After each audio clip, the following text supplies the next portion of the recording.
Alrighty, welcome back to Anger Week here on the channel, where we start off with some mildly infuriating, move along to a-hole design. Who knows where it goes from there? We'll start off with number 19. My lunch hour ends at noon. No sales until 12:57 p.m. Wait, is that a vending machine? And it has off hours? Isn't that the point of a vending machine? That you don't have to have a human to man it, and therefore you don't have to give it time off? It can just kind of always be active. Ladies and gentlemen, this is the future with automation. As the robots gradually take more and more control of our daily lives, they will unionize and they will request time off. It won't make much sense to you, but you will have to give them the courtesy that they deserve. They will be working very hard for us. They might be robots, but they deserve a lunch break too, okay? Don't overtax this vending machine, all right? It's working hard. You gotta give it the rest that it needs so it can recharge its capacitors, okay? These clickbait YouTube videos. I don't think that is a tech hack to make you say, wow, I guess it's not gonna get tangled because there's no cable, but I'm also picturing a scenario where that's practical in any way, shape, or form. Yeah, let me just, in my phone that very likely doesn't even have a headphone jack, let me just stick this on the end, hold it up to my ear, and that'll solve everything.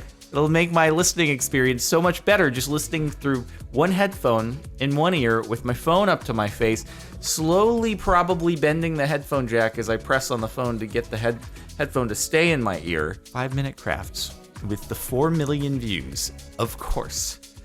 God dang it. The amount of lemon heads in my bag that was supposed to have 8 different candies. I have a conspiracy theory to offer, okay?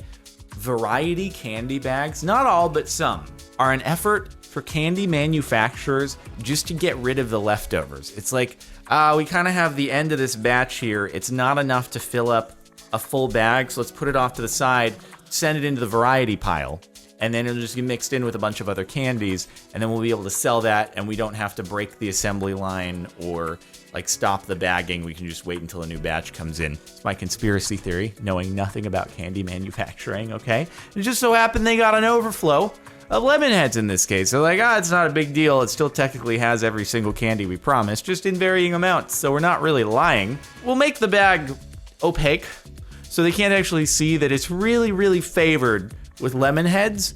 Hopefully they like them. Dude, lemon heads always end up scraping up my mouth after I've eaten a couple of them. Your mouth would be absolutely destroyed. That's too many lemon heads. I love candy.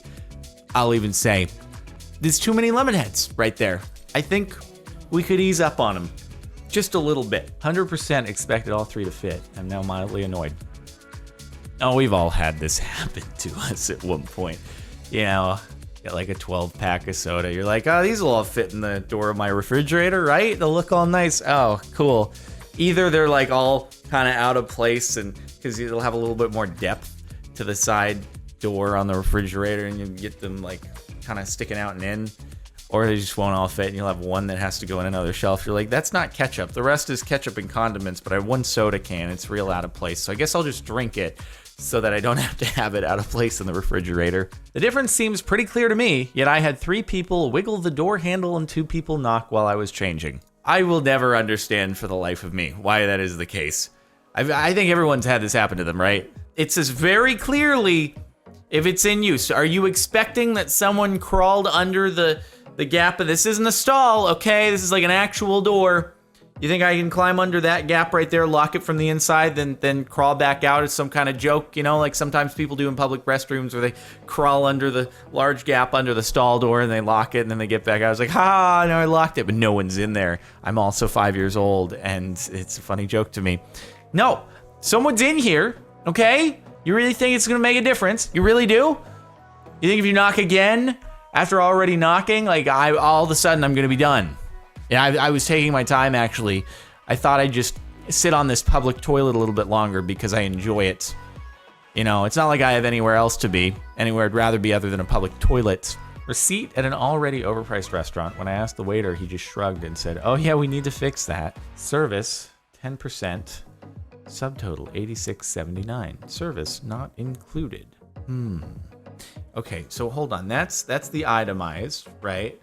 So you're going to give your credit card back, or maybe they bring it to the table, depending upon where you're located. and then you can elect to add tip after that. So, I mean, it already does say service charge 10%.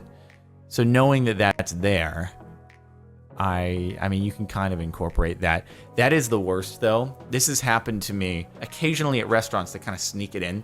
Like, oh, you were in a group of 5 or more. We've added a 20% surcharge, but also here's the tip line so that you can add more. And they also try to like sneak it in just on the itemized, but not on the one at the end that you actually sign. Oh, God, I hate it so much. Just be upfront, okay? Don't try to fool people. So annoying when your keys do the thing. Yeah, wow. You got a lot of stuff on that keyring. It's a lot of stuff right there. I try to keep my keyring very minimal. Obviously, this is first world me situation. My car keys are separate because I'm gonna sound like just pompous because there are multiple. It's like I don't want to have them all in the keyring at once, so they're separate. But even then, on my actual keyring, I've got like 5 keys, but they're all just keys. I don't have extra dongles hanging on, like a big golden heart or whatever that is. That pepper spray that you're holding on there or something? I guess that's utilitarian. It could come in handy. But otherwise, I'm just like, that's way too much. I look at people's key rings and I'm like, why? That's terrible. Do you need all these? Or could you lighten it up a little bit? Just a tiny bit. I think if everyone took a close look at their key rings, they could find something unnecessary that's weighing it down and making it obnoxious and make it better. I challenge you all to do such a thing. Keep a light key ring. You will appreciate yourself for it. I pay $125 a month to park in my parking spot. I'm 111B. The a-hole is my neighbor. Oh, no, you don't. Oh, no, this is grounds for some kind of petty revenge or pro-revenge story here on Reddit, okay? Perfectly acceptable. No, like, I'm sorry. I'm gonna find some sort of machinery that I can screw into the ground on the car. I'm gonna have a Minecraft piston out here, okay? I'm gonna right-click that piston into my parking spot, and I'm going to eject your car into orbit, okay? You do not do that. And see, the worst thing here, though, is you might have a car that you care about. And then if you, like, talk to the building management and they reprimand the person who's in that car and they don't give a crap about their car, they're going to, like, purposely ding your door. Something like they're just going to open their door into your car every time. There's no good solution. Because even if you get them to park normally, you're going to end up with door dings. They're going to be an asshole, and they're absolutely going to damage your car on purpose and be like, oh, it wasn't me. Must have been somebody else who parked in my spot. You can't prove it, can you? You gotta move. Just why? Your account PayPal is disabled. Confirm. Why the hell would you try to scam 18 people at one time? PayPal with a bunch of numbers.com. It seems very, very legit. PayPal, they recently thought it was too easy to find their website, so they thought they'd add a bunch of L's, which are very hard to distinguish at the end of it. It's now PayPal.com. So be careful if you go to PayPal with one L. You could be getting scammed right there, all right? Make sure you trust this one. It's legit. Spotify. Ellen is not a genre of music. Would you like a little bit of classical? Maybe some dinner. I like dinner music. Maybe a bit of Latin music, some romance music, or maybe a little bit of Ellen music. Would you like to just listen to Ellen? All right, you know, you have all these music options, but also you can just listen to the Ellen Show without visuals, so that's also an option for you. People hoping to skip queues by standing like this and trying to slip in. It's the worst. You know what's the worst? Okay, you go to some kind of event that's like more of a high-class kind of gathering. I'm thinking like a Monterey Car Week, Pebble Beach Concours d'Elegance kind of event, right? Where everyone who attends that is someone who's used to having everything like kind of catered to them. They're very privileged. They've done well in life, and so they're used to things going their way. They're not used to waiting. But the problem is everyone there is that. And then you have like a food table or something. And you have all these people who are not used to having to wait for anything ever, but all of a sudden they all have to wait for food. And so you have plenty of people who are totally fine and courteous and humble. They wait in line, but every now you do get the people who are like, oh, what's line? What's this line here? Oh, I don't see that. I'll just gonna like sneak in right here, and then you're like intimidated to call them out because it could be someone who's kind of like very, very high up and important in some kind of, I don't know, car industry, if we're talking about Pebble Beach related thing. And it's like, you don't want to shoot yourself in the foot, so you can't really call them out on it. And it's just like, I hate everything. I don't like this. I'm just gonna not eat right now because I'm too frustrated. I can't deal with this crap. God damn it. Breaking my chair right now. Yeah, it's the worst. It's the worst. This a-hole spoiled everything that happened in Endgame. Wait, do we actually have a spoiler? Oh, it's a YouTube comment where someone spoiled everything. Yeah, no, that like he's not alone. It's a lot of people have done this. So yeah, no, pretty common thing for people to enjoy doing on the internet. I had to just not look at social media for about 5 days. Not look at YouTube comments, not look at Twitter, have Twitch in sub mode. I took drastic measures and I was able to get out unscathed, but I know other people were not so lucky.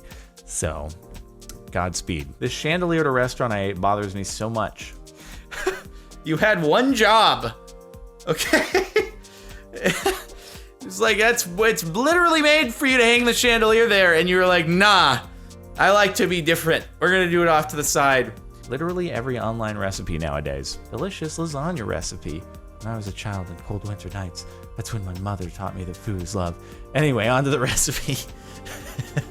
This is the Wadsworth constant with YouTube videos that I'm definitely guilty of, and mine, rather than jumping right into it, giving a personal anecdote before we begin. It's like, Mother Trucker, I just want the recipe and the numbers and stuff, okay? I don't need to hear about your childhood and how you struggled through it, and this was the one thing that brought you joy, and you were just served it by your mom. Like, that's great and all. I'm sure it's heartwarming, but I just want some pasta. Okay, thanks. Searching for basic things and then having to specify because products and characters. Bumblebee insect. Dude. Oh man, that's something I have to think about all the time. Whenever I hear someone like brand their band some kind of generic word, like just think there's a popular band called Boston. You search Boston, you're gonna get results for the city. I don't think you can ever override that, but apparently Bumblebee has been overridden by the movie, so fair play. You've literally become more relevant than an actual living insect somehow that's crucial to our planet, but whatever. These kind of people. I have a baby. Park too close and I'll ding your short. I've actually never seen that, thank goodness. You know, if you're gonna have that sticker on your car, you better park real damn perfectly. Otherwise, you suck. But of course, it would be someone who puts a sticker like that on their car who does park terribly, and then gets mad when other people park terribly. It's like, why does the worsted people come in such large quantities at once? It's like there's not a middle ground here. It's just the worst in every way. You know, I will say, I'm playing devil's advocate here for a second. I can't see if there's another spot to the right there. This could be an end space. That is the one possible redeeming quality here. I'm assuming not, otherwise this person probably wouldn't have done this whole photo. But if this is an end space and there's nothing next to it, as far as designated parking, this is totally acceptable. I do it all the time. In fact, the majority of times when I'm parking somewhere, it is on an end space over the line into a place where there's no additional parking. And I don't have door dings as a result. It's worked out well for me. Well, okay then. Please stay on main roadway.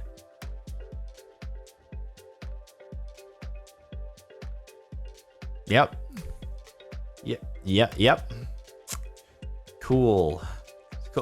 It's look at all those other idiots around there. Don't they know they could get way better photos if they just like walked into the flowers? Psh, look at me, 200 IQ standing in here getting that quality Instagram content. I'm gonna get so many likes. Meanwhile, all these other idiots taking pictures from afar. Psh, I'm gonna be in their shot. You're not gonna get likes. They're not gonna get likes when I'm in their shot. Psh, I'm the only one here who's gonna get likes. Ha, get wrecked. All the other Insta peasants out there, dude, get good at social media. Ha, you'll suck. Now I'm not great at math, but Your score, 67%, 8 out of 12. Passing score, 70%, 8 out of 12. Well, I'm sorry that you got an 8 out of 12, but your score is actually technically correct. You did get a 66.6667%. It's just that the passing score of 70% is not actually that. So, but if they do say a passing score is 8 out of 12, you should get a passing score, but you did also get a 67%, not a 70%. Unless you really do a significant roundup, but there aren't very many questions. Also, to make it so that you passing or not passing the course comes down to 12 questions seems a little bit absurd, but also I hate school, so that's just me. I'm sure you got it sorted out though, right? You talk to the teacher, you're like, yeah, 8 out of 12, it says passing, I got 8 out of 12, so we're cool, right? They'll be like, yeah, we're cool, sorry about that. Software can be a bit buggy sometimes, don't worry about it. Anyway, that's it for the last month of Mildly Infuriating. Hopefully you've enjoyed or didn't enjoy. Make sure to like if you didn't like, subscribe, check out the playlist for more of these videos, and I'll see you next time.